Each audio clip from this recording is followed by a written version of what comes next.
Hello, I'm Hal Lublin. And I'm Mark Gagliardi. Since the dawn of humanity, one issue has gone unsettled. With the fate of the world in the balance, we're here to settle once and for all. Clean Slate? That's right. Don't worry, everyone. We got this. Podcasts should have a theme song. Podcasts should not have a theme song. Yes, they should. No, they shouldn't. They sound good. Yeah, but people are just going to skip past it. You know what? You're right. We got this. Hal, we can't have a holiday season without a Clean Slate episode. And this year, why not have two? Right? Why not? Let's Why do not? it. This is exciting. How are you, my friend? I'm doing great. I'm in the holiday spirit. That's right. I love it. I Being can see visited by from the... ghosts every night. Really? Are they the ghosts of Christmas past, present, and future, or just random ghosts? All I know is that I'm terrified to sleep and I can't find my keys. Hey, you know what? There's a ghost out there driving your car right now, my friend. Ghosty, you can drive my car. Ridiculous. Why don't we just jump right in? Yeah. These are a bunch of mini topics submitted by you. We did, of course, an episode with Paget, which we put out around the Thanksgiving holiday as a special early present for y'all. And now you gave so many great topics that we couldn't possibly fit them all into one episode. So here comes more of them. That's right. This is your fault, people of the world. This. All right. Oh, you read this one because I have questions. Okay. This was suggested by Bethany Wells. Thank you, Bethany, for the question. Listen, we're going to give some advice to the big man right now of Christmas, Santa Claus. He can take this advice or leave it. And I don't know why he does it differently at different homes. Yeah. But I suppose that, some kids like to offer up their choices as to what they would prefer Santa Claus to do, and he accommodates accordingly. So should Santa wrap Christmas presents or leave them unwrapped and out when he arrives, drops off the presents, and leaves? What do you think? Wrap them up. Yeah. I like wrap. I mean, it's fun to have that moment on Christmas morning of coming downstairs and seeing the pile of goodies that Santa has left for you. But why not have an extra surprise, right? Yeah. If you're going to have one surprise, tearing it open, you don't quite know what's in there, but you think you know because you know what you asked for. This is the moment of truth where you find out if you got it. And it's just like fun to rip into wrapping paper. Even at my advanced age, I still enjoy it. Yeah. Sometimes he'll wrap them inside the stocking too. It's a nice mix of wrapped and unwrapped. You don't like to see if Santa's going to bring me some stuff and put it in that's the stocking's the wrapping for that. Cause I can't see what it is. Then I can like sort of reach in and feel it like, oh, what is this feels like? Peanut M&Ms. Oh, Santa knows me so well. But if it's under the tree, wrap it up. I'd like to see Santa wrap things that are it's so obvious what they are. Like a bicycle, a Christmas, guitar, bicycle, skis, a bowling ball, which is just wrapped around with 3 holes poked in it. Mm-hmm. I don't know why you have to poke the 3 holes. That kind of just gives it away. But yeah, for this one, Bethany, I hope that when Santa comes and drops off presents at your home this holiday season, those presents are wrapped so you get the double dose of surprise and joy. That's right. Asked and answered. Asked and answered. Next. Chris Rooney asks, wood fireplace, gas fireplace, or Yule log on TV? Can I tell you, Mark, in our home, we have a gas fireplace. Yeah. We had the gas company out within the first 6 months we were here, like 4th of July, a bunch of fireworks went off. And it sets, that like gas lines, there's a little trip box. It's a little plastic cube with a marble in it. Marble goes in the hole if it gets shaken and it shuts off the gas. Mm-hmm. So they had to reset those, and the guy was checking stuff inside. He's like, do you use this fireplace? I said, no, we never have. He said, if you want us to turn it on, we'll come service it for you. It's something we do. Then you can use it whenever you want. We've never one time used it. Never used it ever. Well, you should use it. First of all, did you say yes to that question? I said, thank you for letting me know. Oh, you did? So they didn't actually set it up for you? No, it would have to be like a whole separate thing, but we haven't. Oh, I see. That's a whole thing. We've not done that, but I love a fireplace. Wood fireplace. Yeah, I love a wood fireplace because there's so much, the way it smells is great. I feel like the trade-off between a wood fireplace and a gas fireplace is that the gas is easier. You just turn it on and your fire comes on. And cleaner. Easier and cleaner. Yeah. Easier. Oh, I meant easier for both you, the worker of the fire stoker, and also easier on the environment. Sure. Potentially. Depends on how much gas you're using if you're just going bonfire style. Yeah, you're just running it just for 3 months straight during the winter. That's bad. Don't do that. But between the two fireplaces, there's something sort of magical. Not sort of magical. There's something really magical about a wood fireplace. It's what I grew up on. During the holidays, I know I've told this before, we frequently would go up to Gatlinburg and rent a cabin for a couple of days up there. And when we would go up, we would always have a fireplace going. It was always one of the kids' job to keep the fire going, which is, I guess, an odd job for a kid to have. Hey, kid, make sure you keep this fire going the whole time. I don't care if that log is too big to carry. Just roll it in. Get your hand in there. Get it up there. Put it in. No. It's not going to hurt you. It's not going to hurt you, you big baby. Take that fire stoker. Yeah, that big pointy stick. You're 6. You can handle it. Now poke around in this fire. What did the hypnotherapist say when they heard that? What's that? What did the hypnotherapist say when they heard you say that? I've been going to a regular therapist. I haven't been going to a hypnotherapist, Hal. Maybe I should start going to a hypnotherapist. The thing is, I tried it, but looking at that watch, I kept getting very sleepy and then not remembering anything that I did for an hour. That's right. Are you a fan of the Yule log on TV? Yeah, they're fun. I don't have a fireplace, so that I frequently will just turn on and have that be my televised fireplace. But you and I both have televisions high up on the wall. Like, you have yours at a nice height. Mine's a little higher on the wall than yours. Yeah. So it is weird to have like a suspended fireplace above your head. I'll tell you what I did. I took a little TV, like a little monitor last year, and I had it on the floor in front of there. So I had the TV, but also on the floor, I had a little TV monitor that I only used as a fireplace. Perfect. Which is ridiculous. You've also no doubt seen, and I hope that everyone out there has seen the Darth Vader Yule log. You're familiar with this? Okay. I've done it before. Yeah. It's like a 4-hour loop. You can find it on YouTube. It's just a loop of that shot of Darth Vader in his funeral pyre. Yeah. Which makes a wonderful Yule log. But the winner of this from Chris Rooney, wood fireplace, gas fireplace, or Yule log on TV, without a doubt, wood fireplace.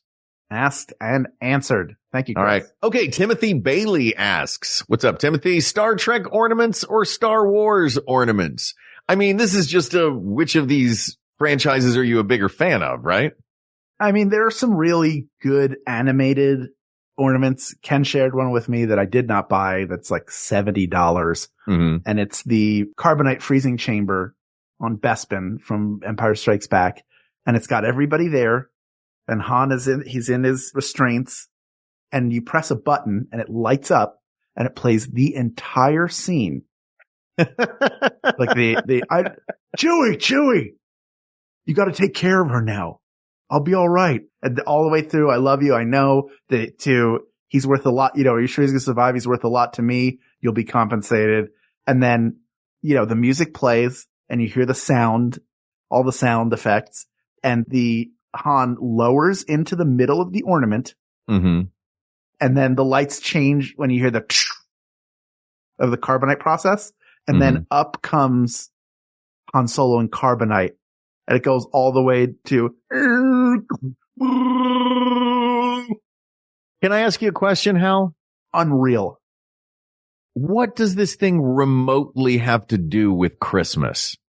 What does the Darth Vader have on my tree have to do with Christmas? I know, but look, I feel like that particular ornament is asking a lot. That is hey, do you like looking at the tree? How about looking at one ornament on the tree that has nothing to do with Christmas for the next 4 minutes straight? Think of the number of ornaments that you have, including our Work Juice Improv ornament that we all have. Yeah, the best. It has nothing to do with Christmas. It's just a reminder of Work Juice Improv, and we can hang it on the tree because it's in the shape of an ornament. I think there are better reminders of that entire scene. I have a Wally and Eve where they're dancing, where they're doing where he's got the fire extinguisher so he can fly with her. I do love that. Look, I love motion picture moments depicted in ornament form. I think it's great. Yes, it's the time to enjoy the things that you enjoy.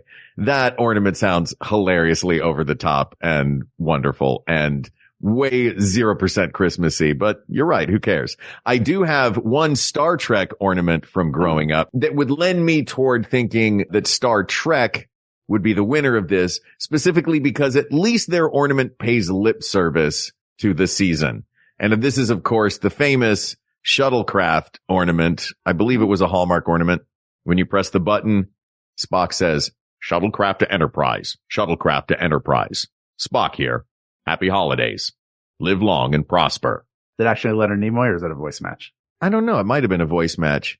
Either way, the idea that Leonard Nimoy would send a missive back to the Enterprise just because he forgot to wish them happy holidays when he got in the shuttlecraft. He's like, "Oh, I forgot something. Hold on. Shuttlecraft to Enterprise. Quick thing. Totally forgot this. Yes. Is everything okay? Yes, it's totally fine. Just wanted to say happy holidays." I love that. The sentiment behind that scene. I would argue that scene is more my favorite holiday scene than Han Solo getting frozen in carbonite in its entirety. Just Leonard Nimoy forgetting to say happy holidays to those still aboard the Enterprise. Listen, I love that. I think it's great. I don't think there's anything that beat. When I tell you, Mark, that my jaw was on the ground watching that it exists. And like all I could think was, one day I will get this and it will hang on my tree. Like I have to get this at some point in my life. I will find it. I will get it. It will hang on my tree. I have yet to see any Star Trek ornament that can top that. That is why I would say a whole movie scene. Wait, it's so good. You don't understand all the moving pieces. You don't know. You haven't seen it. So we're basing this. Well, look, this is the question that Timothy Bailey asks is Star Trek ornaments or Star Wars ornaments, not one specific ornament. So maybe we need to step away from it being that one specific ornament. Okay. I, with my sentimental version of that one famous scene where Spock says happy holidays to those aboard the Enterprise, and you with the elaborate full scene version of the carbonite scene. In general, did Star Trek comes from a universe where Christmas exists, but Star Wars comes from a universe where Life Day exists, and exactly. They had the special. They've had a number of specials. Now they have the Lego specials, which are cute, but nothing beats that original 1979 special that's just pure garbage. I'm going to give it to Star Wars. I just think there's more fun to be had there. Yeah. Yeah, look, I'm down for giving it to Star Wars, and it might be pushed over by the fact that Ken just sent us a picture of the death of Spock immortalized in ornament form when he calls Kirk his best friend or his friend. Yeah, I am and always shall be your friend from Wrath of Khan. I also would accept from Star Trek 3, Klingon bastards, you killed my son. And him, like the full scene of him and Scotty putting in the self-destruct sequence in the original Enterprise. What is with these dark moments getting turned into, can't we just have like the throne room scene? Just everybody wearing medals and smiling, silver and gold, man. I needed all the way through him saying to Christopher Lloyd's character, like, we just need one minute. And he goes, I'll give 2 minutes to you and your valiant crew. And then he uses that to destroy the Enterprise and switch them aboard, except that Christopher Lloyd winds up on the surface and they fight. And the other one would be any scene from Star Trek V. Anything with Cybox, like him trying to merge with Shakari. Hal, I cannot wait to come over and see the cornucopia of your tree's going to look like a Comic-Con. Your whole tree is just going to be a Comic-Con. Yep. Which I'm here for. I'm 100% here for it. Mm-hmm. But yeah, I think Star Wars, Life Day pushes Star Wars over the edge, and the death of Spock ornament pushes Star Trek into the abyss. Yeah, I think it's Star Wars ornaments asked and answered. What is next? EJ Salazar, brine the turkey or not? And if brining, should it be a wet brine or a dry brine? I can answer this. Maybe we have this. First of all, absolutely brine the turkey. 100% brine the turkey. And wet brine the turkey specifically. It's so juicy. It's so juicy. Don't do what I did and not make the brine beforehand and put it in the bag. What I did was fill a bag with water, put a turkey in it, and then add salt and peppercorns. What, like you're like you're a witch that's cooking Bugs Bunny? Like you're cutting up a carrot individually, just right into the thing, directly over the top. And then at the end, one last little pinch from Witch Hazel of something. Yeah. Yeah. Right. EJ, this is an easy one. First of all, hello, EJ. Hi, EJ. Brine the turkey and wet brine that turkey. Oh, it's so good. How did you do your turkey for Thanksgiving this year? We did a ham. Oh, you did a ham? Did a ham. Yeah, and I got bubble guts on Monday from eating leftovers. Did you get bubble guts from leftovers? No, I didn't. I didn't have many leftovers because I traveled. So I came back. We did Trader Joe's and it's already cooked and you heat it up and it tells you what temperature it's supposed to be because they're like, just do 275 for like 2 hours. This is for a 4.5 pound ham. It's the smallest one they sold. Yeah. It did not come to temperature. It took forever to get it to come to temperature. I'm sitting there checking the temperature religiously. And then this packet of glaze that comes with it, I make the glaze and I'm smelling it. I'm like, this smells terrible. And then I'm like, Jennifer, come smell this and tell me if you think we should put this on the ham. And she smelled it. She's like, no. So we threw that crap out. So what'd you do? Just maple syrup or something on top? No, just had some ham. Hey man, nothing wrong with that. Just have a little ham. Ham. Well, if you're having a ham, enjoy your ham. If you're having a turkey, wet brine it. What's our next topic, Ken Plume? All right. Dina, I hope I'm saying that right. Dina McIntosh says, best month to begin to drink eggnog. I'm not going to lie, Dina. I have already started drinking eggnog. And we went to the grocery store the other day. The eggnog wall, they have an eggnog wall. The whole eggnog wall was almost empty. Oh, wow. We had to get Lactaid eggnog. Lactaid, Hal. We're only Lactaid in this house. Oh, that's fair. I like the almond milk eggnog. We are currently, by the way, in November recording this. Just barely. It is the end of November. Yeah. I think I got my first eggnog of the season. It might have been October. Really? Yeah. I like eggnog a lot. I got a quart carton of the Southern Comfort brand eggnog. No booze in it. Just Southern Comfort makes an eggnog because Southern Comfort goes well with eggnog. It makes sense. Much in the same way that Jose Cuervo makes a margarita mix that you just add Cuervo. This is eggnog, just add SoCo, but I like it by itself. You know where eggnog is great? Pancakes. Oh, yeah? Use that instead of milk and pancakes. Highly recommend. What about French toast? French toast would be great for French toast. What about a waffle?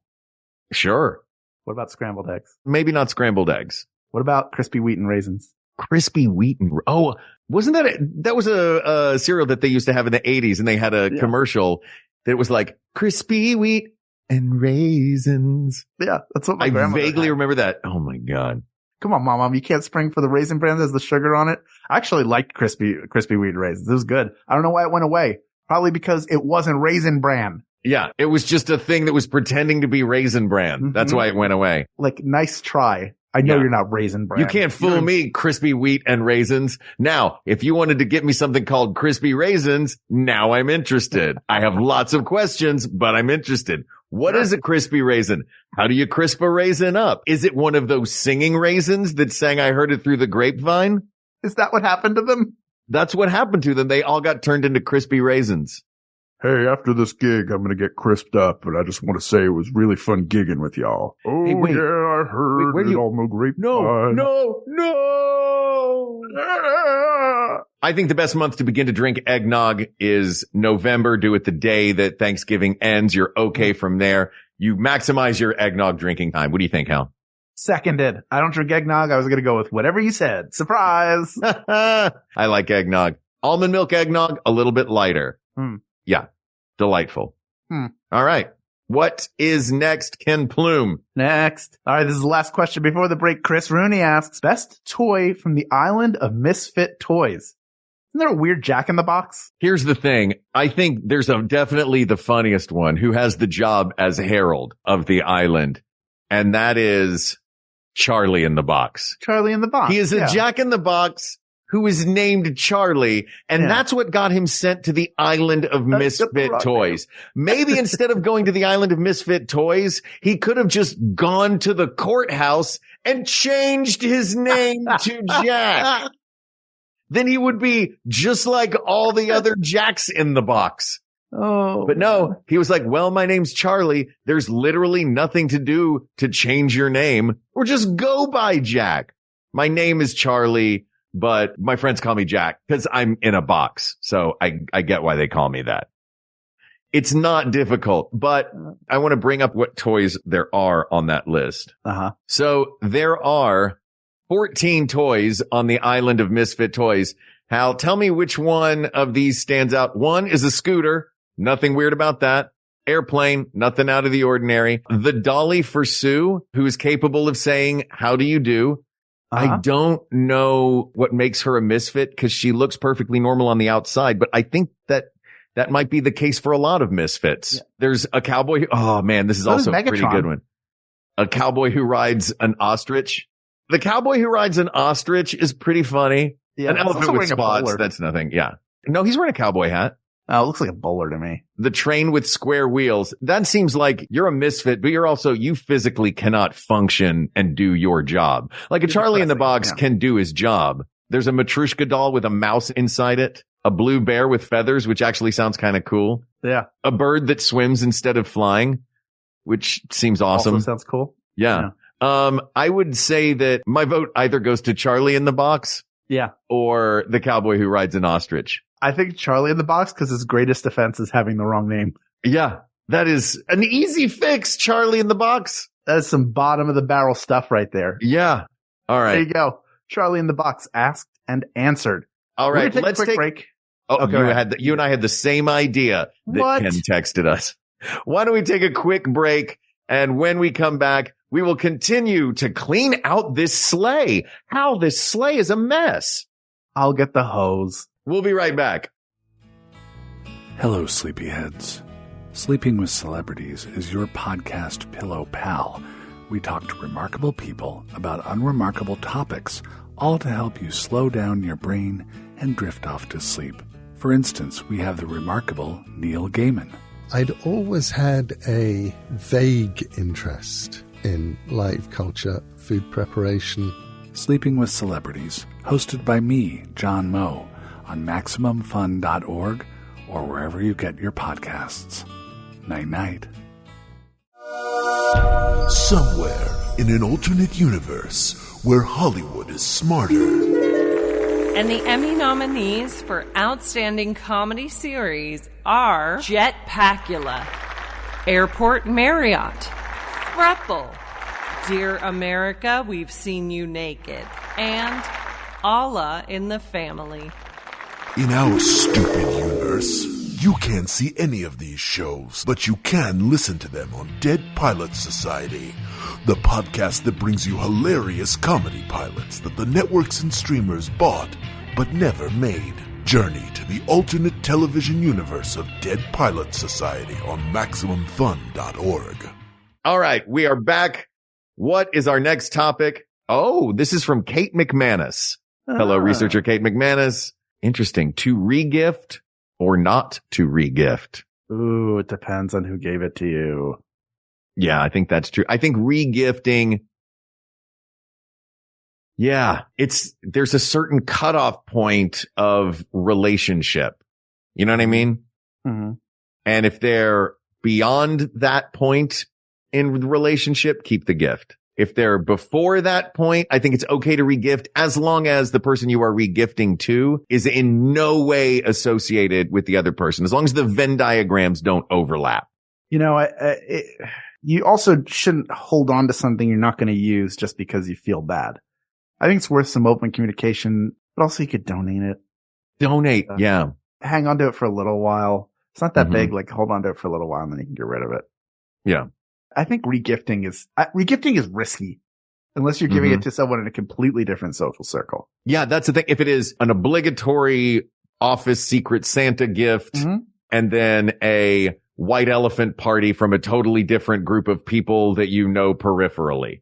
Yeah, you can give that away. You can get, you know what I mean? If it's an obligatory gift, I think a regifting is fine. Yeah. If it is meant to be a thoughtful gift, then maybe don't. To err on the safe side. That said, we also don't know the financial situation of everyone involved in this whole process. If regifting is going to save critical bucks at the holiday season for you, then yeah, it's a time when people wind up spending a lot more money than they want to. Maybe figure out a way to make it a personal thing. And, you know, if I receive a gift that I know you are really going to love, but I have no real need for, I guess my thought becomes it's okay as long as there is some thoughtfulness to it. If there's thoughtfulness as to whether or not to regift, there's thoughtfulness to how to regift, and there's thoughtfulness about to whom the gifts are going. But generally speaking, don't do it. Generally speaking, I say, yeah, maybe donating is better if it's not something that you're. That's right. Don't regift. Don't regift. All right. Asked or answered. Asked and answered. Or answered. And also answered. All right. Another person of the world, spectacular Leslie Troutman asks, stay up late or get up early? Is this just in general or is it like on Christmas Eve? Christmas Eve. I wish I could, it is a clean slate. This is Christmas Eve. Wish, but I pray that I could wake up late, stay up late. I don't have that capacity anymore. I get tired at 8 p.m. because I wake up at 5 a.m. and I can't stop it. I'm caught in a cycle, Mark, that I cannot stop. I don't need to get up at 5 a.m. There's no need. I could comfortably wake up at 8 a.m. because I work at home and be at work at 8:30, which is my preferred time to start work for the day. Yeah. But I don't know how. I don't know what to do. And I'm exhausted, man. I'm exhausted getting even 8 or 9 hours of sleep. I can't stay up. Well, listen, I've got things that'll help. Oh, do you? Yeah. I had a Monster Energy drink just a couple hours ago. Ugh. Too much taurine. Yeah, this is tough because I love Christmas Eve and I love Christmas morning, but I don't want to rush through Christmas Eve because I love Christmas morning and I want to get to it faster. I think a lot of it depends on whether there are kids involved and you have kids in the house. Mm-hmm. If there are kids involved, go to bed early on Christmas Eve because they're going to wake up crazy early on Christmas Day and you want to have gotten a little sleep before that. I love the anticipation of Christmas morning. Here's the thing. I don't know how this is an either or because for me, frequently I stay up late on Christmas Eve watching a movie, having eggnog, and also I get up early on Christmas morning. So the answer is yes. So the answer to stay up late or get up early is yes. Yes. Asked and answered. Yeah. I don't think you need that. It's Christmas. You're going to nap in the afternoon anyway. You don't need your full 8 hours. Yeah. EJ Salazar's back asking, is apple cider better warm or cold, spiced or not spiced? I am, as you know, Mark, a world famous lover of the apple juice. Yeah. Love it. Love it so much. Mm-hmm. Not a fan of the apple cider. A little, because it tastes like something's happened to the apple juice. But I do love getting a bottle of apple cider off the shelf at TJ's. Mm-hmm. Get that, bring it home. And then I put it in a pot with a bag of mulling spices. And then TJ gets home and is like, I'm assuming you're talking about TJ Fowler from my middle school. TJ gets home and is like, hey, I had this bottle of apple cider. What's happening? And then there's like, it's my apple cider now. And then I punch him in the throat. Wow. I love the smell of it. It just, there's something very like just fall about it. Not even holidays for me, but like, hey, it's September, October. It's chilly somewhere. It's 100 degrees where I live, but it's chilly somewhere. Yeah. And, it just makes it feel, I think, warm and spiced. That would be me. What do you think? Yeah. I love chilled apple cider. I've had apple cider. We went to a pumpkin apple picking harvest thing in Fairfax, Virginia, and they had cold apple cider there straight out of the tap, and it was great. That said, I can get a bottle of apple cider cold at the grocery store. There's something that makes it special when it's spiced with cinnamon, nutmeg, and warmed up. Then it becomes a communal thing. It becomes an event. It becomes, or just for yourself, a moment to sit down and have something special. I think that's what makes it special. And I think the holiday season is special. And that's why I'm with you on that. I think warm and spiced is the best way to have your apple cider. Asked and answered. What did you say, Hal? Sorry, I didn't mean to cut you off. I said, yes, queen. Oh. What's next? All right. Jason Gottschall. What's up, Jason? Asks, fruit pie best served warm or cold? Is a pumpkin a fruit? Yeah, that you serve cold. You don't serve that warm. Right? I mean, I've had it warm because we had it homemade. So it was, straight out of as it cooled off. I mean, there's something it's interesting. This I don't necessarily have a lot of fruit pies during the holidays. You know what I mean? I do. Apple pie at the beginning of the fall, but the holidays to me, and where I grew up, it was more about pumpkin pie and for us specifically, pecan pie.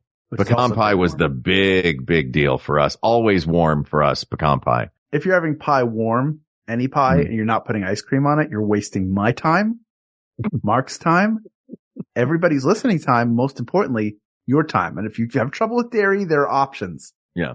So I don't want to hear it. That said, I feel like by and large at like a Thanksgiving dinner around the holidays tends to be cold. Yeah. It's not hot pie that we're having generally. I will defer more to you on this one because I don't have a ton of fruit pie around the holidays. I am warm pecan pie all the way. We did a pumpkin pie and a cherry pie. Mm-hmm. And cherry pie. I do love cherry pie. Yeah, you have to let it cool or else you will hurt yourself. And take it from me. Someone who has injured himself not being willing to wait. Well, also for a cherry pie, you gotta wait so that for its structural stability as well. Yes, that's right. You know what I mean? If you've made a cherry pie and you take it right out of the oven, you're like, oh, I'm going to eat this. Apple pie too. I'm going to eat this right now. Well, guess what? You're about to have fruit soup with cinnamon dust. Yeah. If it's a good fruit pie, I think cold. And I'm going to assume you're not serving yourself garbage because I believe in you. Yeah. So it's cold. Asked and answered. Who would have thought? Interesting. All right. Yeah. Warm your apple cider, cold pie. You know when cold pie is really good? Huh? Breakfast. Oh, yeah. That is a Christmas season. I'm off from school for a week. I'm going to have a slice of cherry pie for breakfast today. There it is. All right. Emily Doyle. Oh, I love this one. This is a big one. Everybody gets the Popcorn Factory tri-flavor tin. Yeah. It has caramel corn. It has cheddar popcorn and it has butter popcorn. Emily's asking, what is the best of the 3 popcorn tin flavors? I know the one I would pick. What would you pick? Okay. Of the 3 popcorn tin flavors. Yes. As a person who lived in Chicago for college, my favorite thing to do is to mix the caramel and the cheddar cheese popcorn. Right. Yeah. The butter popcorn, nobody likes. No, it's not. I guarantee you it's not going to be the butter popcorn. Butter popcorn is fine. Butter popcorn is better when it's just been popped. Yeah. This is a 2-way race of the 3 popcorn tin flavors. Yeah. I have a special affinity for caramel corn because I had it a lot as a kid and like the Ocean City Boardwalk, Atlantic City Boardwalk. You get Johnson's caramel corn hot. You get a bucket of interesting. it. I don't think I've ever had hot, recently made caramel corn. If we're ever down the Jersey Shore together, I will take you on a snacking tour. Of the Ocean City Boardwalk. Deal. Worth it. I don't know. The cheddar popcorn is good. The cheddar popcorn is great. So good. It's so good. And also I keep coming back to the seasonality of it.